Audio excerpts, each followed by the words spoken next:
dakilang hari. Di matawaran, tunay na maluwalhati. Saglit na inalis ang pagiging Diyos, hinalimbawa pagkawang mataos. Sa kasalanan kami tinubos.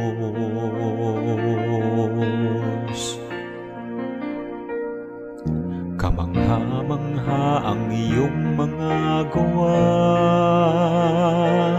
kay dakila ng pag-ibig mo, Ama.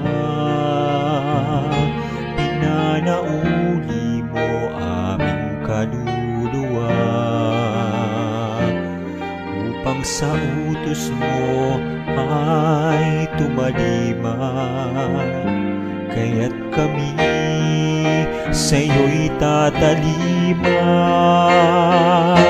magiging katulad mo kami.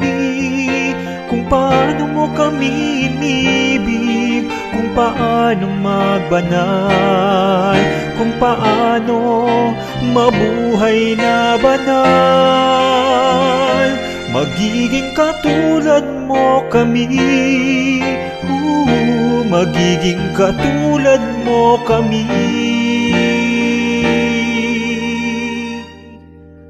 Gawain patuloy pang ipagbubuti, sa'yo'y babalik ang pagluwalhati.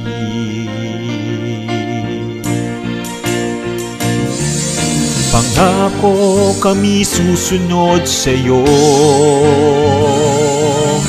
mga halimbawa mo'y tutularan ko. Mga di kayang ialay, pilit iaalay, ng kalwalhatian mo'y maibigay. Magiging katulad mo kami, kung paano mo kami inibig, kung paano magbanal, kung paano mabuhay na banal. Magiging katulad mo kami, magiging katulad mo kami. Gawain patuloy pang ipagbubuti, sa'yo ibabalik ang pagluwalhati. Magiging katulad mo kami.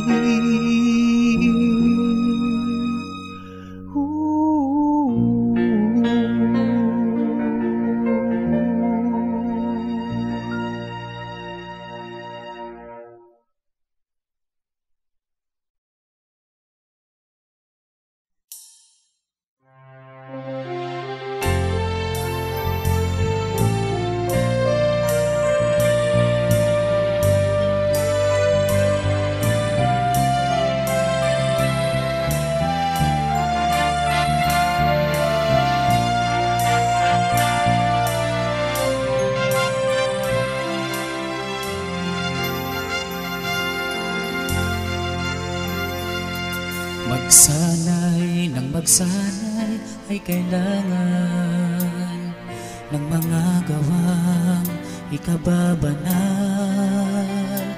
tulad din ng ehersisyo ng katawan, maipakinabang ngayon at sa daratan. Magsanay ng magsanay ay kailangan ng mga gawang ikababanal,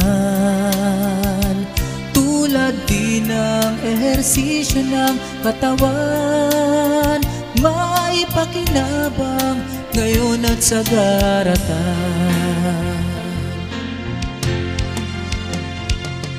Kay dakila ng Diyos nating Ama, kay buti ng kanyang pangangasiwa. Hindi nagkukulang ng pag-aruga, nararamdaman sa ayuno na takdan. Ayuno ay gaya ng lagusan, palabas sa pinig na bilangguan. Ang makatahak ay magiginhawahan, ang magtagumpay ay gagantimpalaan. Mag-ayuno tayo sa ating paglaya nang makatakas sa ugaling masama. Mag-ayuno tayo upang maging handa sa dulo nitong ating pakikidigma.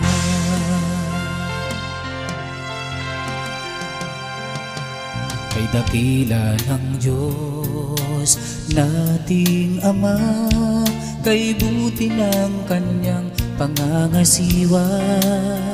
Hindi nagkukulang ng pag-aruga, nararamdaman sa ayuno na takdan. Ayuno ay gaya ng lagusan, palabas sa pinig na bilangguan. Ang makatahak ay magiginhawahan, ang magtagumpay ay gagantimpalaan. Mag-ayuno tayo sa ating paglaya nang makatakas sa ugaling masama. Mag-ayuno tayo upang maging handa sa dulo nitong ating pakikidigma.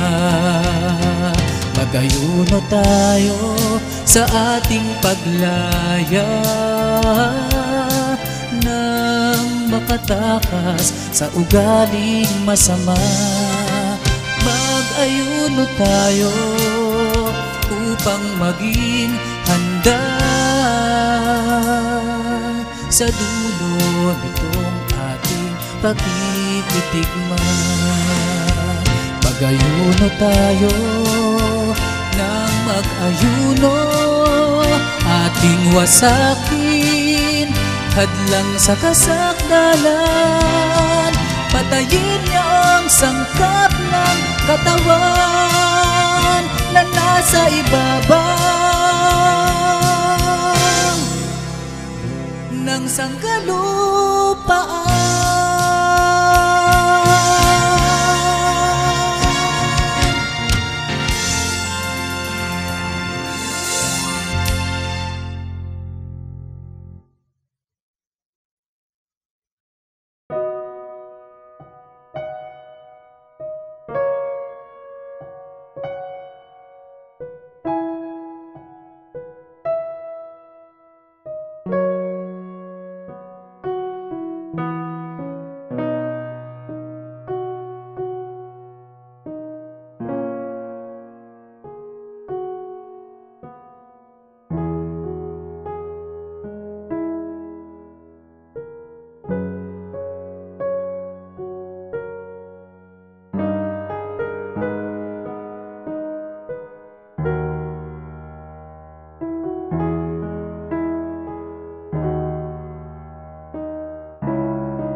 ang bantay salita ng Kristiyanong mapagtagumpay.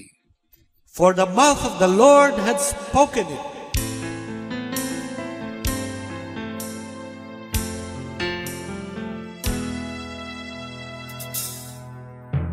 Tapat ang Diyos kung mangako, may tatak ng sumpa sa puso, ang kaligtasang isinasamo, mapanghahawakang totoo. Tapat ang Diyos kung mangako. For the mouth of the Lord had spoken it.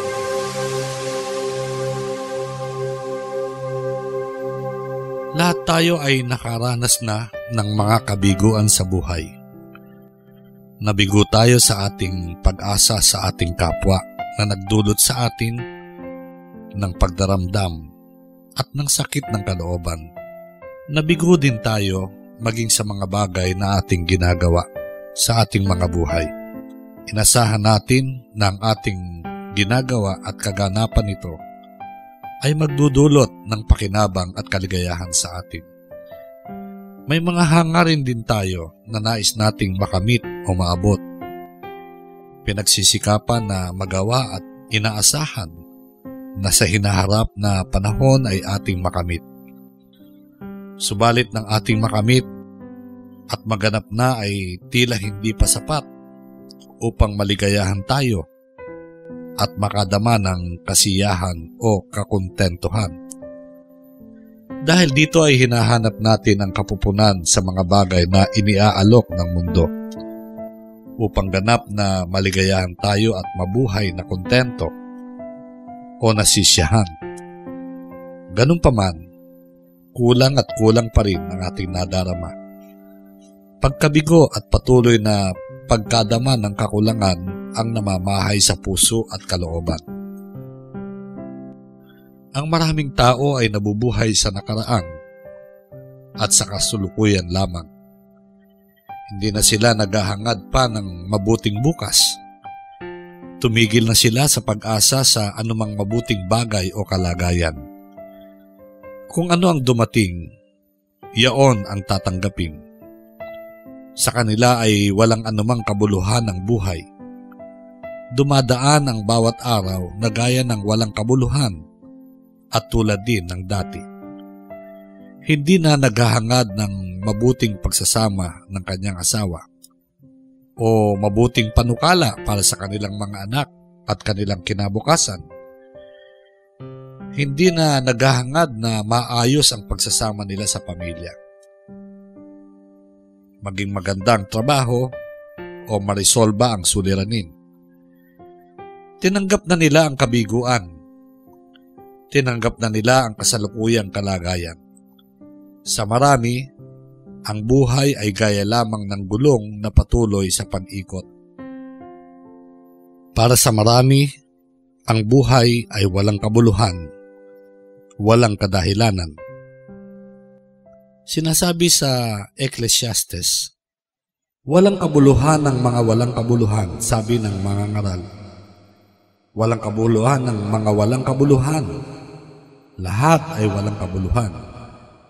Anong pakinabang mayroon ang tao sa lahat ng kanyang gawa na kanyang ginagawa sa ilalim ng araw? Isang salin ng lahi ay yumayaon at ibang salin ng lahi ay dumarating. Ngunit ang lupa ay nananatili magpakailanman. Ang araw naman ay sumisikat at ang araw ay lumulubog at nagmamadali sa dakong sinisikatan nito.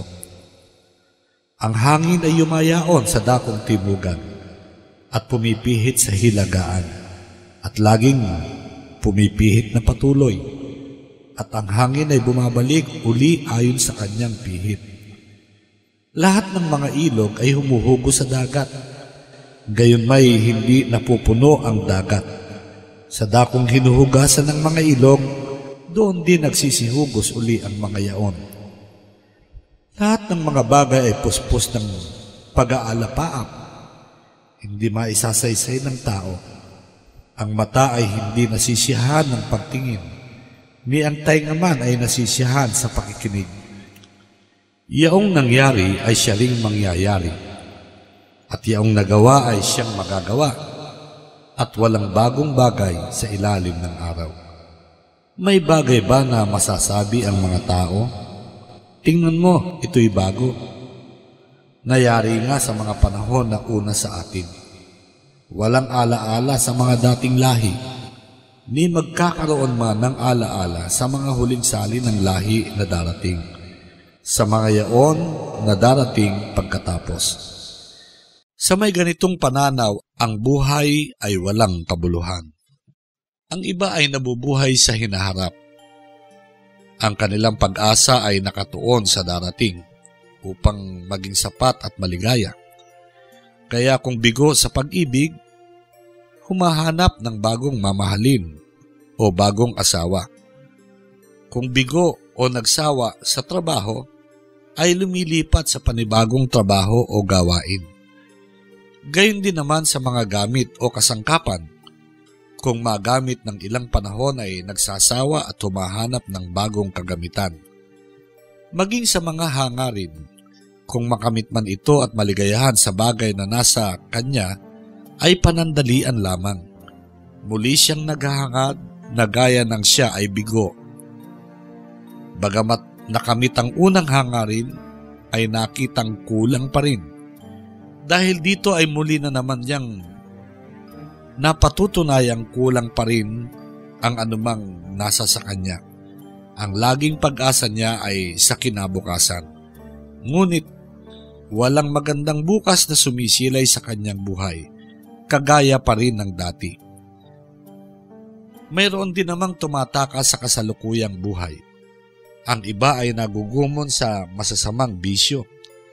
Babae, sugal, alak at droga, o anumang mag-aalis sa kanyang isip sa kasalukuyang kalagayan at nagpapagaan o nag-aalis kahit pansamantala ng bigat ng dalahin at sakit ng kalooban at kaisipan. Ang iba ay tuluyang nawalan ng pag-asa at ninais na wakasan ang kanilang walang kabuluhang buhay.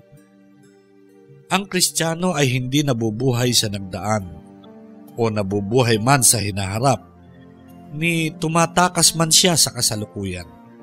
Ang Kristiyano ay nabubuhay at nanghahawakan sa tunay na pag-asa, sa pag-asa sa Panginoon, sapagkat sinabi ng Panginoon, Inyong aliwin ang aking bayan, sabi ng inyong Diyos. Mangagsalita kayong may pag-aliw sa Jerusalem, at sigawan ninyo siya na ang kanyang pakikipagdigma ay naganap na. Ang kanyang kasamaan ay pinatawad, sapagkat siya'y tumanggap sa kamay ng Panginoon ng ibayong ukol sa kanyang lahat na kasalanan.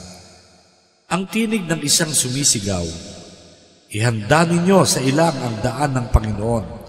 Pantayin ninyo sa ilang ang lansangan para sa ating Diyos. Bawat libis ay mataas at bawat bundok at burol ay mababa. At ang mga bako-bako ay matutuwid at ang mga hindi pantay na dako ay mapapatag. At ang kalulatian ng Panginoon ay mahahayag at makikitang magkakasama ng lahat ng tao sapagkat sinalita ng bibig ng Panginoon. Sa mga salita ng Panginoon, payapang umaasa ang mga anak ng Diyos upang magkaroon ng kapayapaan at kaginhawahan, sapagkat ang kanyang mga salita ay may kapangyarihan. Hindi bumabalik na walang bunga. Ayon sa kanyang sinalita, iyaon ang mangyayari. For the mouth of the Lord hath spoken it. Kundi sila'y uupo bawat isa sa ilalim ng kanyang punong ubas at sa ilalim ng kanyang punong igos, at walang tatakot sa kanila, sapagkat sinalita ng bibig ng Panginoon ng mga hukbo. Aaliwin ng Panginoon ang kanyang bayan, ang kanyang iglesia. Aaliwin sa makatwid ay bibigyan ng Diyos ng pag-asa at katapangan ang kanyang mga anak. Hindi aalisin ng Diyos ang anumang mga balakid o mga pagsubok o mga tiisin, ngunit bibigyan ng Diyos ng kalakasang galing sa Kanya upang matiis ang mga bagay na ito at maaliw sila ng kaaliwang nauukol sa Panginoon. Opo, sinabi ng ating Diyos na tayo ay aaliwin. Hindi ito salita lamang ng tao na hindi natin mapanghahawakan. Ang kaaliwan ay darating sa atin sapagkat ang pakikipagbaka ay tapos na. Ang mga kasamaan ay pinatawad na. Ang Panginoon ay pumarito sa mundo upang tayo ay iligtas sa pamamagitan ng kanyang pagtubos sa atin. Pinatawad na niya tayo sa ating mga pagsalangsang at inilayo tayo sa sumpa ng kanyang kagantihan. Malaya na tayo. Kanya tayong hinirang na mga anak na tagapagmana. Ang kamatayan niya sa krus nang siya ay magkatawang tao ay naging hudyat ng pagtatagumpay nating mga Kristiyano laban sa lahat ng mga kaaway at suligi ng kasamaan. Tayo ay nagtagumpay na kasama ni Kristo. Opo, wala nang kabiguang hindi natin mapagtatagumpayan na may pagtitiis. Walang suliranin na hindi maaayos at mga kapigatian o pagsubok na hindi natin makakayanang lakaran. Bakit? Sapagkat sinalita ng bibig ng Panginoon. Si Haring David ay nanalangin sa Panginoon upang mailigtas sa kamay ng kaaway. Upang ang iyong minamahal ay maligtas, magligtas ka ng iyong kanan at sagutin mo kami. Nagsalita ang Diyos sa kanyang kabanalan. Ako'y magsasaya, aking hahatiin ng Sekem at susukatin ko ang libis ng Sukot. Gawaran mo kami ng tulong laban sa kaaway sapagkat walang kabuluhan ang tulong ng tao. Sa tulong ng Diyos ay gagawa kaming may katapangan sapagkat siya ang yayapak sa aming mga kaaway. Ayon sa pangako ng ating Amang Diyos ay didinggin niya ang ating tinig sa panahon ng ating mga pangangailangan. Mangyayari nga na bago sila magsitawag, sasagot ako, at samantalang sila'y nangagsasalita, aking didinggin. Kaya't samantalang nananalangin si David sa Panginoon, ay naalala niya ang sagot ng Diyos ng una pa man. Nagbigay ka ng watawat sa nangatatakot sa iyo upang maiwagayway dahil sa katotohanan. Upang ang iyong minamahal ay makaligtas, magligtas ka ng iyong kanan at sagutin mo kami. Nagsalita ang Diyos sa kanyang kabanalan. Ako'y magsasaya, aking hahatiin ang Sekem, at aking susukatin ang libis ng Sukot.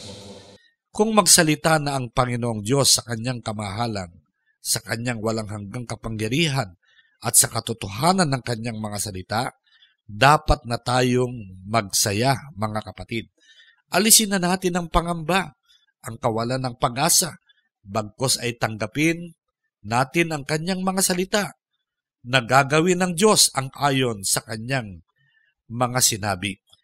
Ang Diyos ay hindi tao na magsisinungaling, ni anak ng tao na magsisisi. Sinabi ba niya at hindi niya gagawin? O sinalita ba niya at hindi niya isasagawa? Ni hindi siya nagbabago sa kanyang mga pangako at walang sino mang magpapawalang kabuluhan o pipigil sa kanyang mga salita. Sapagkat pinanukala ng Panginoon ang mga hukbo at sinong wawala ng kabuluhan at ang kanyang kamay ay nakaunat at sino ang mag-uurong. Ang Panginoon na nagsalita sa kanyang kamahalan ay nagsasalita sa kanyang buong kapangyarihan. Nakataya ang kanyang pangalan bilang hari ng mga hukbo ng dakilang Diyos magpakailanman ng makapangyarihan sa lahat. Dahil dito, mga minamahal na mga kapatid, yamang nalalaman natin ang maraming mga pangako ng Panginoon sa atin, mangagkatuwa tayo sapagkat gagawin ng Diyos ang ayon sa kanyang mga salita. Sampalatayan ng lubos ang kanyang mga salita at sa pamamagitan ng pananampalataya ay magkaroon tayo ng kaligayahan. Tulad ni Haring David, sapagkat nagsalita ang Panginoon, siya ay tumindig. Gumawa siya at kumilos ng kasang-ayon sa sinalita ng Panginoon sa kanya. Gumawang may katapangan at pananampalataya, for the mouth of the Lord had spoken it. Ang larawan ng may buong pananampalataya sa mga salita ng Diyos ay ganito. Kundi sila'y uupo bawat isa sa ilalim ng kanyang punong ubas at sa ilalim ng kanyang punong igos at walang tatakot sa kanila sapagkat sinalita ng bibig ng Panginoon ng mga hukbo. Opo, ang mabisa at makapangyarihang bantay salita ng Kristiyanong mapagtagumpay na nagsasabing, For the mouth of the Lord hath spoken it. Nagbibigay ng kapayapaan, nagpapalayas ng takot, at nagpapatibay sa ating pananampalataya at nagpapatuloy tayo upang abutin ang pagtatagumpay sa buhay na ito at sa buhay na darating. Ibasbas sa atin ito mula ngayon at magpakailanman. Tapat ang Diyos kung mangako, may tatak ng sumpa sa puso, ang kaligtasang isinasamo, mapanghahawakang totoo. Tapat ang Diyos kung mangako.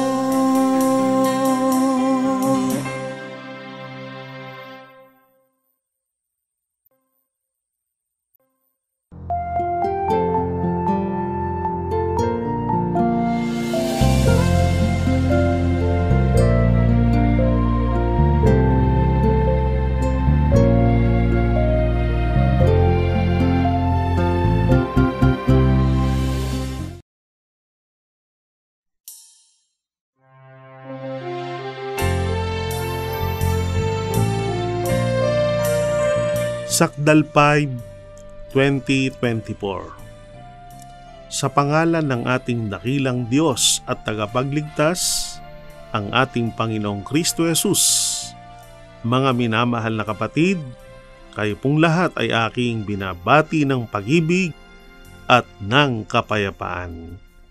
Ngayong taong 2024 na pinamagatang ang ating kabanal-banalang pananampalataya, patuloy tayong inaakay ng Diyos sa pamamagitan ng pangkalahatang kasangkapang pangasiwaan sa lalong mataas na antas ng pananampalataya at sa lalong maningas na pag-iibigan bilang magkakapatid.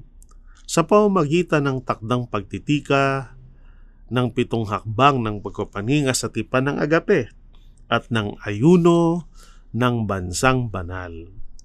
At upang tulungan tayo na makapagtalagang lubos ng ating mga kalooban, narito ang mga salita ng pagtitika.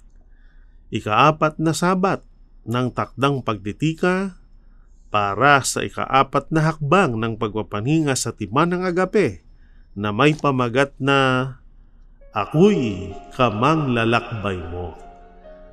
Kaagapi ko, kamang lalakbay ko. Hakbang ko'y pagsulong mo, gaya ko rin sa iyo. Hakbang ko'y iingatang nagpapatuloy para sa iyo. Ako'y di maaaring walang ikaw. Ikaw ay di maaaring walang ako.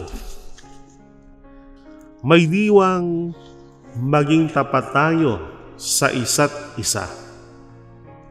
Ayon sa nasusulat sa 2 Juan Kapitulo 1, versikulo 4 hanggang 5. Wala nang higit pang kagalakan sa ganang akin na gaya nito, na marinig ang aking mga anak ay lumalakad sa katotohanan. Minamahal, ginagawa mo ang tapat na gawa tuwing gagawa ka ng paglilingkod sa mga kapatid, at gayon din sa mga taga-ibang bayan. Minamahal na mga kapatid, ang isa sa mga pinakahahangad ng Diyos at ng pangkalahatang kasangkapang pangasiwaan sa ating pagsasama-sama bilang magkakapatid ay ang maging tapat tayo sa isa't isa. Kailangan nating patunayan ang pagiging tapat sa pamamagitan ng ating pagtatapat sa ating kapatid, sa ating katipan, sa ating kaagape, at sa ating kamanglalakbay. mahirap at malungkot ang buhay ng naglalakbay ng nag-iisa. Kailangan natin ng makakasama. Kailangan natin ng kapatid. Kailangan natin ng katipan. Oo, kailangan natin ng kamanglalakbay. Kamanglalakbay na tapat na nagmamahal sa atin at tapat din nating mamahalin. Tapat na pagmamalasakit at ang palaging hinahangad ay kung ano lamang ang ikatitibay at ikabubuti ng ating kapatid, katipan at kamanglalakbay. Ang katapatan ay hindi lamang sa panahon ng kaginhawahan. Lalo natin itong mapapatunayan sa panahon ng mga pagsubok at sa panahon ng mga mahihirap na sitwasyon ng ating buhay. Sa ganitong kalagayan, lalo nating kailangan ng isa't isa upang magdamayan, magtulungan, mag-akayan at magmahalan upang kapwa tayo makapagpatuloy sa paglilingkod sa Diyos at sa buhay na naglalakbay na nagtatagumpay sa lahat ng hamon ng buhay. Kaya't huwag nating iiwanan at tatalikuran ang ating pananagutan sa isa't isa. Maging tapat tayo sa isa't isa upang kapwa tayo maging karapat-dapat sa pagharap sa ating Amang Diyos, sapagkat ako'y kamanglalakbay mo. Ipagpala sa atin ang mga salitang ito ng pagbubulay at pagtitika mula ngayon at magpakailanman. Amen.